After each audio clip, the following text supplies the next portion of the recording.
حكايتنا بتبدأ مع اللورد بلاكوود وهو بيمارس طقوس سحر أسود على بنت، وبيبقى بيراقبه في السر المحقق شارلوك هولمز علشان يقبض عليه. وبيجي واحد من رجالة وود علشان يقتل هولمز، بس بينقذه صاحبه الدكتور واتسون، وبيقدر إنه يفقد وعيه. وبيقرروا إنهم يتعاونوا سوا علشان يوقفوا طقوس السحر الأسود. وبيهاجمهم رجالة بلاكوود، بس هما بيقدروا إنهم يتغلبوا عليهم. وبيبقى بلاكوود مسيطر على البنت سيطرة كاملة لدرجة إنها بتكون هتقتل نفسها، بس بيلحقها شارلوك وبياخد منها السكينة. وبيوصل المحقق لستراد وبيقضي على بلاكوود، وبيقول لهم بلاكوود إن اللي حصل ده البداية مش النهاية، وإن اللعبة لسه في أولها. وبيعدي شهر وبيزور دكتور واتسون صاحبه شارلوك في بيته، وبيبقى في حالة من الإحباط بسبب عدم وجود قضايا يحقق فيها. وبيعرف واتسون من الجورنال إن بكرة هيتم تنفيذ حكم الإعدام في بلاكوود، وإن واتسون بنفسه هو اللي هيشرف على حكم الإعدام. وبيحاول واتسون إنه يهون الوقت على شارلوك، وبيعزمه يتعشى معاه هو وخطيبته ماري. وبيبقى شارلوك أخد موقف من ماري لأنه شايف إنها أخدت صاحبه منه، وبيرفض شارلوك في البداية، بس بيقول واتسون إن اليوم ده هيكون يوم مميز لأنه هيعرض على ماري الجواز، وبما إنه صاحبه الوحيد فمحتاجه يكون معاه.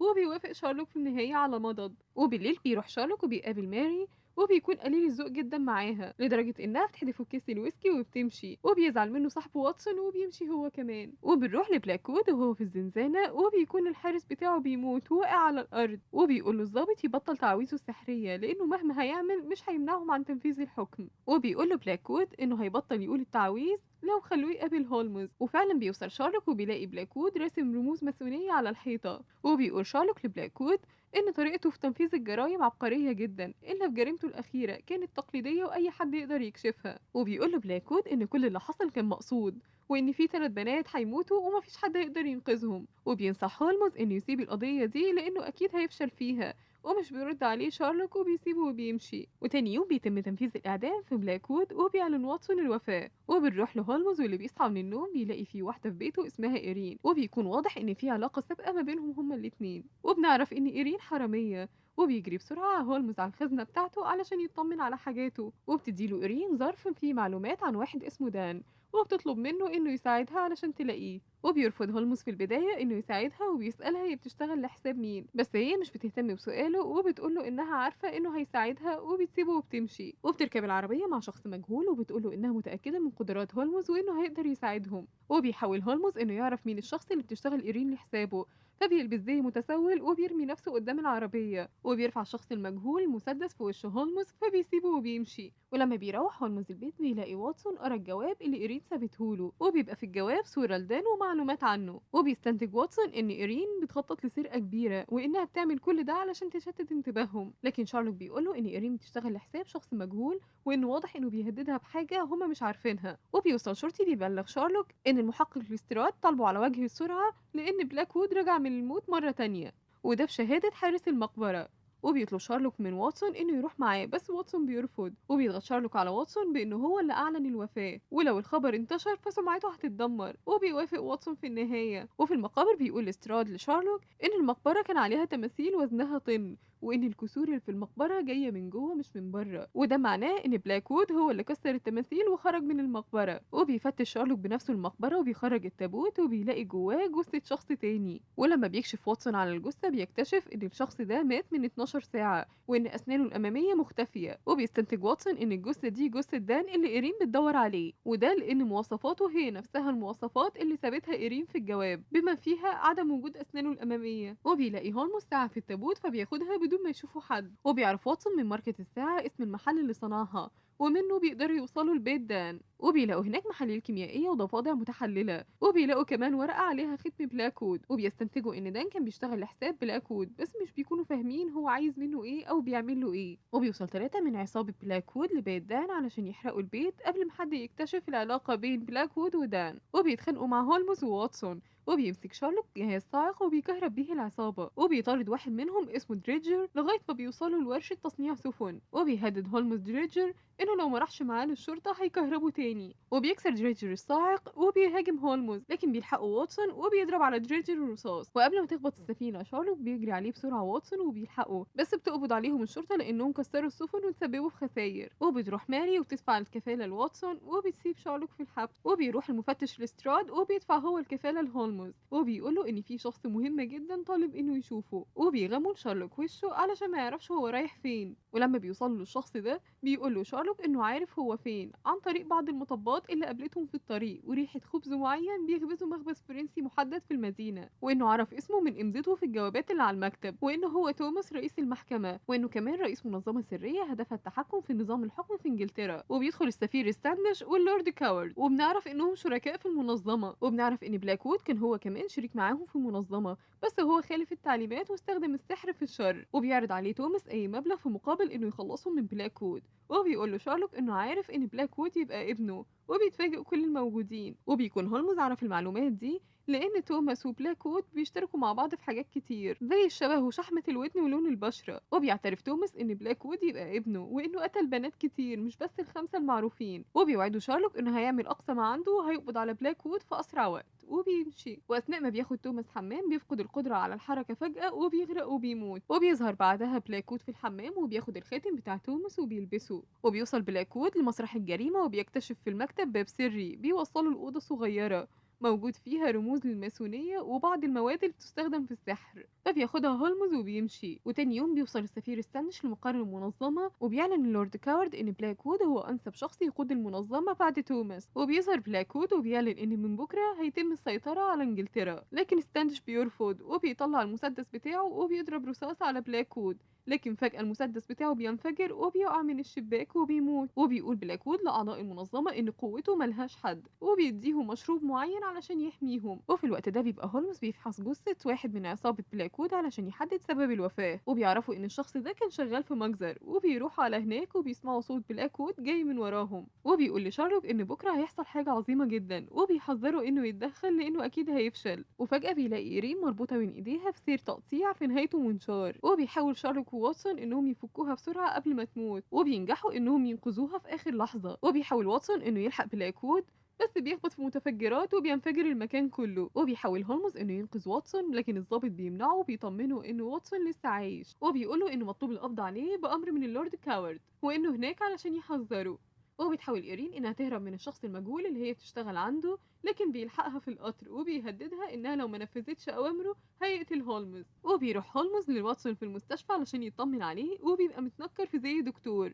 وبتعرفه ماري من أول لحظة وبتقوله إنه فاشل جدا في التنكر، وبتحاول إنها تهون عليه وبتقوله إنه ملهوش ذنب في اللي حصل لواتسون. وفي البيت بيستخدم هولمز الأدوات اللي سرقها من مكتب توماس وبيعمل تعويذة سحرية وبيرسم النجمة الخماسية وبيحصل زي تواصل فكري بينه وبين بلاك وود لغاية ما بيغمى عليه. ولما بيفوق بيلاقي إيرين وواتسون في البيت وبتعرفه إيرين إن مطلوب القبض عليه. وبيبدأ شارلوك إنه يشرح لهم خطة توماس وإنه بيعتمد على أجزاء محددة من حيوانات معينة وهي نفس الأجزاء اللي لقاها في مكتب توماس، وإن بلاك وود قتل 3 بنات من وقت ما خرج من السجن، وبكده هيكون فاضله بنت واحدة بس والمفروض انه يقتلها في اتجاه الغرب. وحسب الخطة هيكون المكان ده هو البرلمان. واثناء كلامهم بتهاجمهم الشرطة وبيهرب واتسون وايرين وبيسلم شارلوك نفسه للمفتش لستراد، وده حسب خطة سابقة بينهم. وبيسلموا لستراد للورد كاورد وبيقول له هولمز انه عارف انه شغال مع بلاك وود وانه كشفه من اول لحظة وانه عرفه من جزمته اللي كان لابسها اثناء القبض على بلاك وود في بداية الفيلم، وانهم بيقيموا الشعائر بتاعتهم في الصرف تحت البرلمان وده عرفه من ريحة الهدوم بتاعته. وبيفك شارلوك الكلبشات من ايده ده لان لستراد كان عاطيله المفاتيح في البداية. وبينط هولمز من الشباك وبيقع في النهر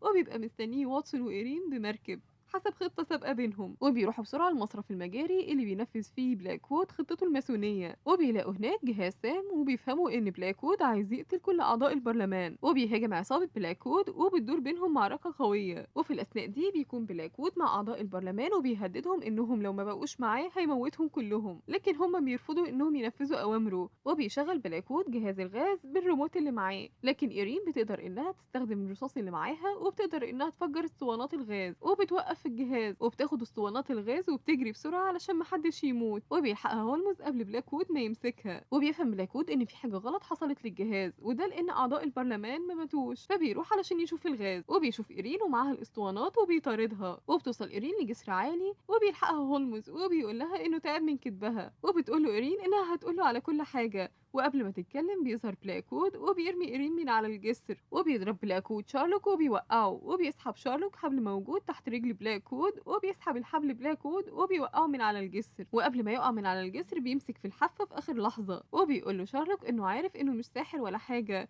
وإنه كل اللي عمله هي مجموعة من الحيل الكيميائية علشان يخوف الناس، زي إنه إدى فلوس لحارس السجن علشان يبان إنه بيموت وإنه موت توماس عن طريق مادة بتسبب شلل في الجسم. وبالنسبة للسفير ستاندش فهو رش عليه مادة قابلة للاشتعال، وبمجرد ما استخدم ستانتش المسدس انفعل مع البارود واتحرق. وبيعترف بلاكوت بكل جرايمه وبيترجى شارلوك علشان يساعده، وفعلا بيساعده شارلوك. وبيحاول بلاكوت انه يقتل شارلوك لكن بيتسحب مع الجنازير الحديد وبيتشنق وبيموت. وبيروح شارلوك علشان يطمن على ايرين وبتكون عايشة وما اتصابتش، وبتعترف له انها شغالة لحساب بروفيسور ميرتي، وبتحذره ايرين انه ذكي كفاية انه يقضي عليه. وبيقول لها شارلوك انها مش مجبرة انها تشتغل مع شخص زي ده، لكن إيرين مش بتقدر إنها تقوله إنه مهددها بحياته. وبيعدي وقت وبيروح واتسون وماري لبيت هولمز علشان يطمنوا عليه، بس بيلاقوه شانق نفسه. وفجأة بيفوق شارلوك وبيقول لهم إنه كان بيحاول يفسر إزاي بلاكوود رجع من الموت، وإن أكيد اللي نفذ حكم الإعدام في بلاكوود حط خطاف في ملابس بلاكوود، وده تسبب في إن تقل الجسم يكون على الوسط مش على الرقبة. وإن لما واتسون راح يفحص الجثة ويتأكد من الوفاة بيكون بلاكوود مستخدم زهرة تركية بتسبب موت مؤقت للجسم. واثناء كلامهم بيوصل ضابط شرطه وبيبلغ شارلوك ان في ضابط اتقتل اثناء معاينته لمكان جماعه الفول اوردرز، ودي نفس الجماعه اللي كان بيقودها توماس. وبيفسر شارلوك ان اللي عمل كده هو بروفيسور موريارتي اثناء ما كان بيطارد ايرين وهي بتحاول تهرب، وانه سرق منها قطع معينه من الجهاز محتاجها لغرض معين. وبيقول شارلوك لضابط الشرطه ان القضيه بتبدا من جديد، وبينتهي الفيلم. صباح الورد، يلا نحكي فيلم شارلوك هولمز ذا جيم اوف شادو. ومبدئيا كده الجزء ده هو الجزء التاني من سلسلة أفلام شارلوك هولمز، فلو ما شفتش الجزء الأول هتلاقي الرابط بتاعه في الديسكريبشن. حكايتنا بتبدأ مع إيرين وهي بتاخد صندوق صغير من شخص، وبيبقى مراقبها شارلوك هولمز وبيحاول إنه ياخد منها الصندوق، بس إيرين بيبقى معاها بودي جارد وبترجع منه الصندوق من تاني وبتقول لهم يتخلصوا من شارلوك هولمز. وفعلا بيحاولوا يقتلوه بس هو بيقدر إنه يتخلص منهم. وبنشوف إيرين وهي في مزاد مع شخص اسمه ورسل وبتسلمه صندوق وبيسلمها هو جواب. وبيفتح ورسل الصندوق بس بيلحقوا هولمز وبيعرفوا إن الصندوق ده فيه متفجرات، بس ويرسل بيكون خلاص فتح الصندوق وفعلا القنبلة بتشتغل. وبياخد شارلوك الجواب من إيرين وبيولع في المزاد علشان الناس تخرج بسرعة من المكان، وبياخد القنبلة وبيحطها في صندوق ضخم وبتنفجر القنبلة بدون ما يحصل أي خسائر. وبعدها بيلاقي شارلوك ويرسل ميت بحقنة في جسمه وبيستنتج إن في حد سممه. وبنروح لإيرين وهي بتقابل دكتور جيمس، وبيبقى دكتور في الرياضيات وبيلوم عليها لأن شارلوك أخد منها الجواب. وبنعرف ان جيمس هو ورا كل عمليات التفجير اللي بتحصل، وبيزعق لإيرين وبيقرر انها مش هتشتغل معاه من تاني. وبنشوف دكتور واتسون وهو في البيت عند شارلوك وبيلبس شارلوك بدلة إخفاء وبيفضل يهزر مع واتسون، وبيعزمه واتسون على فرحه هو وماري. وبعدها بيشرح شارلوك لواتسون تحليل لكل الجرائم اللي بتتم في الفترة دي، وبيوصل في النهاية ان دكتور جيمس هو ورا كل اللي بيحصل. وبيعرضوا واتسون وبيقولوا شارلوك ان وارسل مات بحقنة مسمومة مش بأزمة قلبية زي ما الناس عارفة. وبيلاقي واتسون إن الكلب تعبان، بس بيطمنه شارلوك وبيدي للكلب حقنة بتخليه يقوم يجري، وبينبهر واتسون بالحقنة وبيديله شارلوك واحدة منها يخليها معاه. وبيتقابل واتسون وشارلوك مع مايكي أخو شارلوك، وبيبقى غني جدا وعايش في سويسرا، وبيروحوا يسهروا سوا في بار. وبيقابل شارلوك هناك سميزة وبيبقى عندها أخ اسمه رينيه، وبيخرج شارلوك الجواب اللي أخده من إيرين وبيديه لسميزة، وبيبقى الجواب فيه رسمة لرينيه وبيقول لها فيه إنها لازم تحفظ صورته كويس، وإنه بيعمل كل ده علشان يغير التاريخ. وبيسألها شارلوك عن مكان أخوها، وبتحاول سميزة إنها تهرب من الإجابة وبتطرد شارلوك بره، بس شارلوك بيعرفها إن في واحد هيجي علشان يقتلها. وفعلا أثناء كلامهم بيظهر شخص وبيحاول إنه يقتل شارلوك، لكن سميزة بتقتل الشخص ده وبتهرب هي وشارلوك، لكن القاتل بيبقى لابس جاكيت واقي وبيقوم من تاني وبيطارد شارلوك وسميزة. واثناء المطارده بيقع شارلوك على ترابيزه واتسون وبيقطع له بدله فرحه بدون ما يقصد، بس بيقدر في النهايه انه يتخلص من القاتل وبيرميه في النهر. وبيحضر واتسون فرحه ببدلته المقطعه، وبيقابل شارلوك شخص اسمه لسبيستيان وبيبقى الحارس الشخصي لدكتور جيمس، وبياخد شارلوك علشان يقابل جيمس. وفي مكتب جيمس بيلاقي شارلوك ان في نبات على المكتب ميت رغم وجود كتاب عند جيمس بيتكلم عن النبات. وبيعرف جيمس شارلوك انه قتل إيرين عن طريق السم لانها ما نفذتش اوامره وقتلته، وبيقوله يبعد عن التفجيرات اللي هتحصل الفترة دي، لكن شارلوك بيرفض وبيهدده جيمس انه هيقتل واتسون وماري. وبنشوف واتسون وهو بيركب القطر مع ماري وبيهاجمهم رجال الدكتور جيمس وبيحاولوا يقتلوهم، بس واتسون بيمسك واحد منهم وبيرميه من الشباك. وبيحاول واتسون انه يخرج من الكابينة، بس بيلاقي واحدة ست شكلها غريب بتضرب في رجالة جيمس بره، وبيخاف واتسون وبيدخل بسرعة للكابينة. وبتدخل وراه الست دي وبنعرف ان ده شارلوك بس متنكر في صورة واحدة ست، وبيرمي شارلوك ماري في النهر علشان يهربها قبل ما حد يأذيها. وبيبقى مايكي مستني ماري في النهر حسب خطة سابقة بينه وبين شارلوك، وبيخاف واتسون على ماري وبيضرب شارلوك، وفي الأثناء دي بيهاجمهم رجالة جيمس وبيضربوا عليهم نار، بس شارلوك بيبقى مبدل الرصاص بالقنابل وبتنفجر في رجالة جيمس. وبيحاولوا شارلوك وواتسون انهم يهربوا من الكابينة لكابينة تانية، بس بيتضرب عليهم نار وبتنفجر القنبلة اللي كان حاططها شارلوك في الكابينة. وبيوصل شارلوك وواتسون لكابينة تانية وبيضرب عليهم العصابة رصاص بشكل عشوائي، وبيبقى شارلوك مبدل الرصاص بصباع روج اتسبب في تعطيل السلاح، وبيضرب واتسون قنبلة على الحرس بتتسبب في فصل عربيات القطر عن بعض، وبيتخلصوا من العصابة. وبيوافق واتسون انه يساعد شارلوك في انه يلاقي رينيه، وبيسافروا سوا على باريس.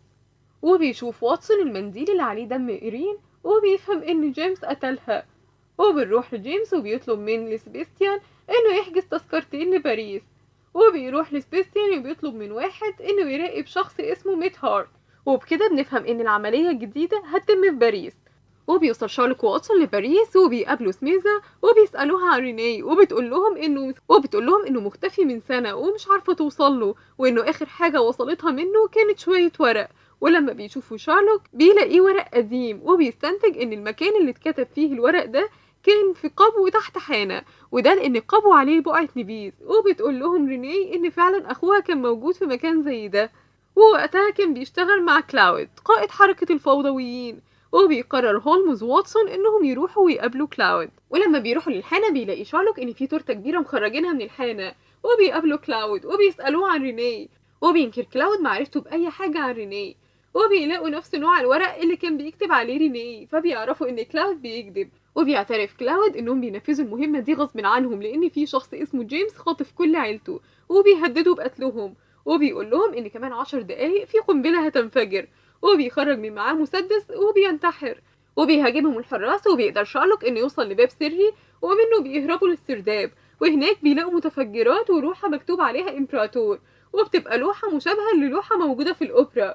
وبيستنتج شارلوك ان القنبلة موجودة في الأوبرا وبيروح على هناك، وبيشوفهم لسبيستيان. وبيدخل شارلوك جوه اللوحة بس مش بيلاقي حاجة، وبيلاقي ان جيمس موجود في الأوبرا، وبيفتكر التورتة اللي كانت خارجة من الحانة، وان ميت هارد عامل مؤتمر في الفندق. وبيستنتج ان القنبلة موجودة في التورتة، وبيحاول شارلوك انه يلحق القنبلة قبل ما تنفجر بس بيفشل، وبتنفجر القنبلة وبيموت كل اللي في الفندق.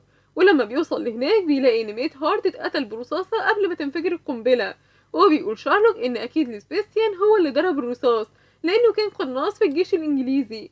وبيقول شارلوك ان ميت هارد كان صاحب مصنع اسلحة كبير قبل ما يشتريه منه جيمس، وانه عرف ان جيمس مسافر في طريقه لمصنع الاسلحة، فبيقرروا انهم يسافروا وراه، وبينضم ليهم عدد من قبيلة سميزة. وبيوصلوا للمصنع وبيدخل شارلوك ودكتور واتسون، وبتبقى سميزة وباقي قبيلتها بره علشان يراقبوا المكان. وبيدي شارلوك لواتسون رسالة وبيقوله يبعتها لمايكي من مكتب جيمس، وفعلا بينفذ واتسون طلب شارلوك. وبيلاقي شارلوك خرايط فيها الأماكن اللي هيحصل فيها تفجيرات الفترة اللي جاية، وبيهاجم لسبيستيان ورجالته شارلوك وبيفقدوا وعيه. وبيلاقي واتسون ورقة سايبها له شارلوك فيها رسمة للمكان اللي هيكون فيه علشان ينقذه. ولما بيفوق شارلوك بيلاقي نفسه مربوط في مكتب جيمس، وبيسأله جيمس هو بعت رسالة لمكتبه لمين، بس شارلوك مش بيرد عليه، فبيأمر جيمس رجالته انهم يعلقوا شارلوك من دراعه. وبنروح لواتسون وبيمسكوا واحد من العصابة وبيضربوا لسبيستيان بالرصاص، بس بيتفاداها واتسون وبتيجي في الحارس، وبيركب واتسون دبابة وبيضرب بيها على برج اللي فيه لسبيستيان، بس بيقدر سبيستيان انه يهرب وبيقع البرج على المكان اللي فيه شارلوك، وبيقدر واتسون انه يوصله وبينقذه وبياخدوا اسلحة من المصنع. وبيقدر لسبيستيان انه ينقذ جيمس، واللي بيأمره انه يلحق شارلوك وصاحبه ويقتلهم. وبتطارد عصابة جيمس شارلوك وواتسون، بس بتقدر سميثا انها تهربهم عن طريق الغابة بعد ما بتطاردهم العصابة هناك. ومن هناك بيركبوا قطر، بس بيكون شارلوك مغمى عليه بسبب الإصابة اللي في كتفه. وبيفتكر واتسون ان معاه الحقنة اللي اخد زيها الكلب وقام يجري، فبيديها لشارلوك وفعلا بينجح انه يفوقه. وبيحكي لهم شارلوك ان جيمس رايح سويسرا علشان يحضر مؤتمر السلام، وهناك هيختال شخص بمساعدة رينيه. ولما بيوصلوا لسويسرا بيقابلهم مايكي وبيقول لهم ان الرسالة بتاعتهم وصلته، وانه حاول يأجل المؤتمر بس معرفش، فبيقرروا انهم يروحوا لهناك ويمنعوا عملية الاغتيال. ولما بيوصلوا هناك بيلاقوا كذا شخص بنفس شبه رينيه، وبنعرف ان وارسل كان بيشتغل مع جيمس وبيعمل عمليات تجميل علشان يخلي اشخاص معينة شبه بعض. وبيطلب شارلوك من سميثا وواتسون انهم يلاقوا رينيه، وبيروح هو وبيواجه جيمس، وبيتحداه في لعبة الشطرنج، ومش بتقدر سميزة إنها تتعرف على رينيه، وبتقول له واتسون إن رينيه كان سمعه ضعيف جدا، فبيوقع واتسون صينية من الجرسون، وبيبص كل اللي في الحفلة ما عدا واحد، فبيعرف إن هو ده رينيه. وبتحاول سميزة إنها تمنعه إنه يقتل السفير، لكن هو بيزقها وبيضرب رصاص على السفير، وبينتبه الحراس وبيمسكوه، وبيقتل سبيستيان رينيه بحقنة سامة قبل ما يعترف عليهم. وبنروح لشارلوك وبيقول لجيمس إنه عارف إنه بيسجل كل حاجة في النوتة بتاعته، وإنه قدر يسرقها منه بس لقاها بشفرة. وبيفتكر شارلوك كتاب النباتات اللي كان موجود في مكتب جيمس، رغم ان النبات اللي في مكتبه كان ميت، فبيستنتج ان شفرة المذكرات مرتبطة بالكتاب، وبيقدر انه يفك شفرة المذكرات، وبيحول كل الفلوس اللي في حساب جيمس لأهل ضحايا التفجيرات. وبيتعصب جيمس وبيحاول انه يقتل شارلوك، وبيقدر شارلوك يفهم اللي بيفكر فيه جيمس، وبيقرر انه ينقذ البشرية كلها من شره. وبيوصل واتسون وبيشوف شارلوك وهو واخد جيمس وبيقع من على المبنى، وبيتصدم واتسون واللي مش بيقدر انه ينقذ صاحب عمره. وبيعدي وقت وبيوصل لواتسون طرد على مكتبه، ولما بيفتحه بيلاقيه بخاخة شارلوك، وبيتفاجئ واتسون وبيروح عشان يفهم ازاي وصلت البخاخة دي لبيته. وبيظهر شارلوك في مكتب واتسون وبيكون لابس بدلة إخفاء، وبنعرف ان شارلوك عايش وما ماتش، وبينتهي الفيلم.